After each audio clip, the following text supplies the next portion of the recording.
They say when a mother grows old, she's supposed to become quiet, grateful just to be around. But what they don't say is how it feels to cook in a kitchen you once owned, while your own son walks past like you're just another piece of old furniture. I used to believe love didn't need proof. But after what happened in that house, I learned sometimes love denied becomes the beginning of a different kind of revenge story.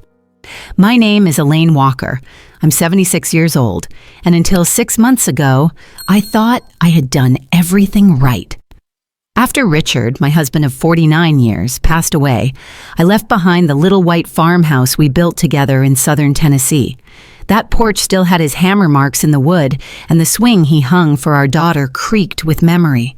But grief makes you crave noise, movement, family. So when my son Matthew said, "Come stay with us, Mom, we've got room," I believed him. I packed my photo albums, my Bible, and one blue suitcase. I left everything else behind. I moved into the back guest room, nothing fancy. It used to be a home office, now just a twin bed, a dresser, and a lamp with a crooked shade. I didn't complain. I wasn't there to take up space. I was there to be with them. Every morning I woke before anyone else. I brewed the coffee, folded the laundry if it was left in the dryer. I made toast for the grandkids and tried to learn their silly little cereal dances from TikTok. Emma taught me the names of her favorite pop stars, and Luke always asked if I remembered how to make the cinnamon toast with the magic butter. I did. Of course I did. I didn't ask for anything. Not money, not praise. I didn't want to be a burden, only a part of things. But slowly, things shifted. Matthew started saying things like, "You don't need to do that," or "Just let Sharon handle it." The kids started closing their doors more. Dinners became quieter, and when I spoke, sometimes nobody answered. Still, I held my smile, because that's what mothers do, right? We give and hope someone notices, even if no one ever says thank you. But in that house, surrounded by family, I started to feel something I never expected, invisible. And as it turns out, being invisible doesn't happen all at once. It begins quietly, with small silences, small rejections. And before you know it, you're gone, and they never even saw you leave. It was a Sunday morning, the kind that should have smelled like pancakes and peace. Instead, it smelled like burnt eggs and something worse, tension. I had gotten up early, as usual, careful not to make a sound. My hip still ached, but I managed to set the table, make some weak coffee, and butter the toast the way Luke liked it, corner at a corner. Matthew came down late. His hair was a mess. He barely looked at me. He poured his coffee like the world owed him more sleep. Then he sat down and grabbed a plate. No good morning, no eye contact, just silence, thick and sharp. I smiled anyway. "Morning, Matthew." He didn't respond. Then came the voice, loud, cutting. "You know what? I'm sick of this." My hand froze on my teacup. The kids went quiet. "You just sit here and eat. You don't help with bills. You don't clean anything. You just sit." I looked up, startled. I tried to speak, but before I could, he picked up his mug and threw the coffee at me. It hit my lap, hot and bitter. My dress clung to my skin. The cup hit the tile and shattered. My heart didn't race. It slowed. I looked at him, my own son, and for the first time, I didn't recognize him. "You're not entitled to be here," he snapped. "You're not my responsibility." His wife, Sharon, said nothing, just stared at her plate. The kids looked down, unsure of what they were allowed to feel. I stood slowly, my legs burning from the spill. I'll go upstairs," I whispered, and no one stopped me. No one followed, not even to check if I was burned, or shaken, or breathing. I walked each step like a ghost, every creak of the stairs louder than the silence downstairs. Can I ask you something, if you're still here with me? Have you ever done everything for someone, and then watched them look you in the face and act like you're nothing? If you have, you know. You know that silence can hurt louder than a scream. That day, I sat on the edge of the bed, staring at the brown stains on my dress. The burn on my thigh throbbed, but not as much as the wound I couldn't show. My own son had thrown coffee at me, and everyone acted like that was normal. That was the moment the floor dropped beneath me, not from heat, but from truth. I wasn't a mother in that house anymore. I was just someone they tolerated, until they didn't. After that morning, I wasn't a person anymore. I was a shadow, a soundless shape moving through the corners of a house I once called home. No one asked how my leg was. No one even mentioned the coffee. Not Sharon, not Matthew, not even the kids. By dinner that night, everything was back to normal. Matthew talked about a project at work. Sharon reminded Emma to study for her math test. Luke giggled about a fart joke he heard on YouTube. I sat at the far edge of the table with a half slice of dry toast. No one served me. I took what was left, and when I tried to meet my son's eyes, he never looked back. I slept in that cold guest room like it wasn't even mine. The same bed where I once tucked in my grandson after his nightmares was now just a stiff mattress under a too thin blanket. I curled up with my nightgown still damp from the stain. The burn had turned red and raw, but that wasn't what kept me awake. What hurt was knowing I wasn't welcome, not even tolerated. I started writing things down, not to make a case, not yet, but because I needed to remember that what happened to me was real, January 18th. "At least the dog fetches," he said, when I didn't stand fast enough. February 5th. Threw my pillbox into the drawer. "Keep your junk out of my kitchen." March 12th. He rolled his eyes at my sweater. "What is this, a laundromat now?" Day after day, I wrote. Small things, petty things, but they added up. That notebook became my thread, the only proof I was still there. Sometimes I'd hear Matthew on the phone in the garage laughing. "The old woman just floats around like she's queen of nothing, eats, nods, pretends she's helpful." He didn't know I heard, but I did. And the worst part wasn't what he said. It was how easy it was for him to say it, like I wasn't his mother. Like I wasn't the one who raised him, stayed up through fevers, worked 3 jobs so he could have shoes without holes. It was then I realized, you don't have to die to disappear. Sometimes, all it takes is staying quiet long enough for people to erase you.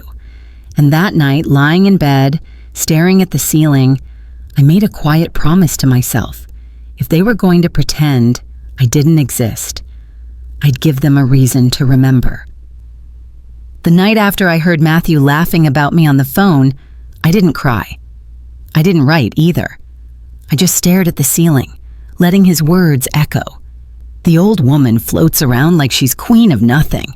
And just like that, something inside me hardened, not into anger, but into clarity. I wasn't angry anymore. I was done waiting. The next morning, I unlocked the drawer in Richard's old desk. My hip cracked as I knelt beside it, but I barely noticed. Inside was a leather folder he'd kept sealed for years. He called it the just-in-case file. I opened it slowly.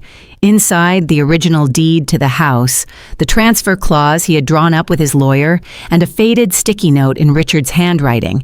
"Mabel, only sign this if they love you like I did. Otherwise, don't. R." I sat there on the floor holding it like it was a living thing. All this time, Matthew thought I had given up my rights, but I hadn't. I still owned this house, the land, the porch, the swing. And suddenly I remembered something else. The last clear thing Richard ever said to me, 2 days before he died. He could barely breathe, but his voice cut clean. "If they love you, they'll honor this house. If they don't, Mabel, don't sign a damn thing. You hear me? Not a damn thing." I had promised him, and I had kept that promise. That moment, sitting on the old wood floor in my wrinkled housecoat, surrounded by the smell of cedar and old paper, I didn't feel old. I didn't feel invisible. I felt like someone who still had a choice.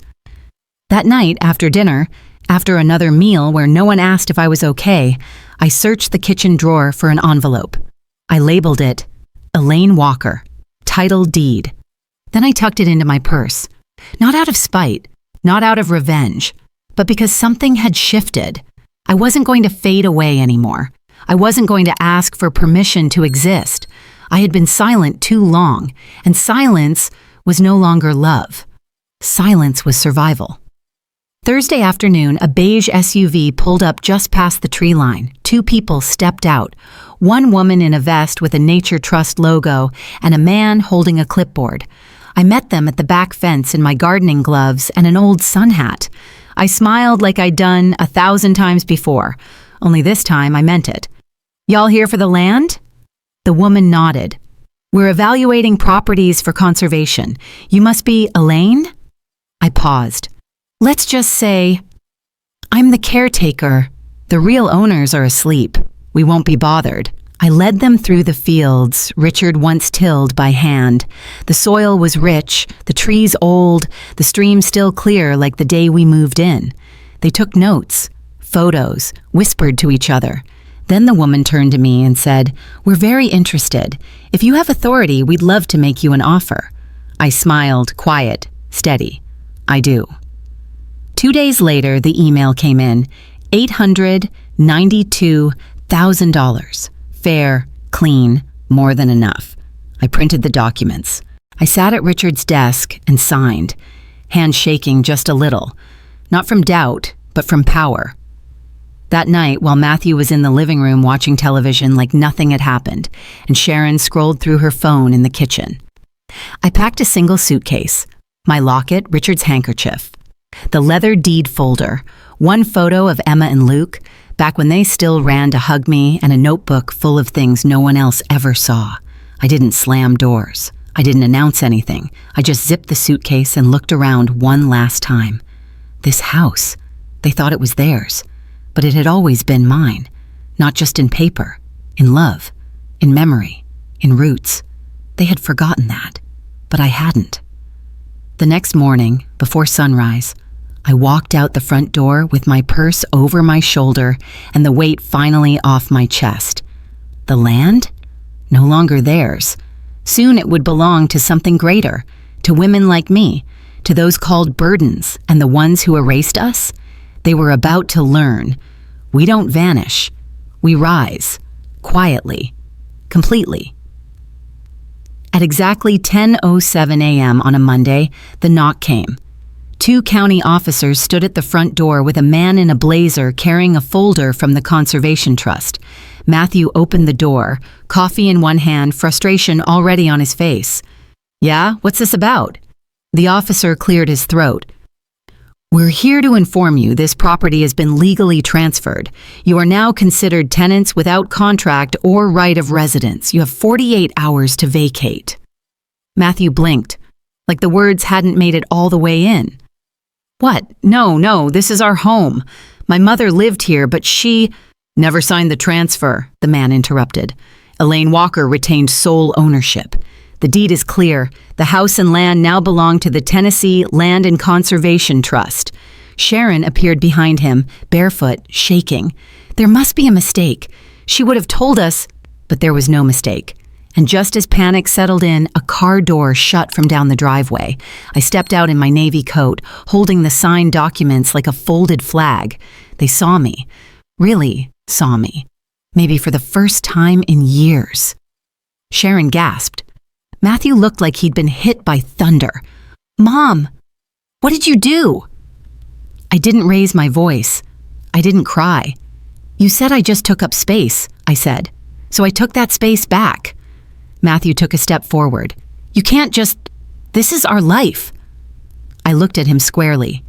"You threw hot coffee at me and called it nothing. You mocked me to your friends. You let your kids watch it happen. You called me a ghost? Well, ghosts don't sign legal deeds, but mothers do." I handed the folder to the officer. The conversation was over. I turned around and walked back to the taxi. I didn't slam the door. I didn't look back. Later that week, the center opened.